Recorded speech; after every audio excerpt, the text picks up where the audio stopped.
Praise the Lord. ஒரே நிமிடம். உங்களோடு எனக்கு பிரியமானவர்களே, இயேசு உங்களை நேசிக்கிறார். நீங்க நல்லா இருப்பீங்க. ஆமாங்க, நீங்க ரொம்ப நல்லாவே இருப்பீங்க. நீங்கள் ஒன்றிலும் குறைவுள்ளவர்களாயிராமலும் பூரணராயும் நிறையுள்ளவர்களாகவும் இருக்கும்படியாக விரும்புகிற கர்த்தர் வார்த்தை இப்படியாக சொல்லப்பட்டிருக்கிறது.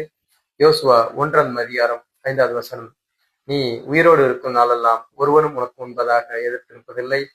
நான் மோசையோடு இருந்தது போல உன்னோடும் இருக்கிறேன். ஆமென். ஆமாம், எனக்கு மிகவும் பிரியமானவர்களே, மோசையோடு இருந்தது போல கர்த்தர் உங்களோடு கூட இருக்கிறார். ஆமாங்க, ஆட்டுக்குட்டி ரத்தத்தின் கீழே இருந்த மோசைக்கு எதிராக மந்திரவாதிகள் எடுத்திருக்க முடியவில்லை. அதே போல ஆட்டுக்குட்டியானவருடைய இயேசு கிறிஸ்துவனுடைய ரத்தத்தின் கீழே இருக்கிற உங்களுக்கு முன்பதாகவும் ஒன்றும் எதிர்த்திருக்க முடியாது. ஆமாங்க, நீங்க ரொம்ப நல்லா இருப்பீங்க, நீங்க வாழ்வீங்க.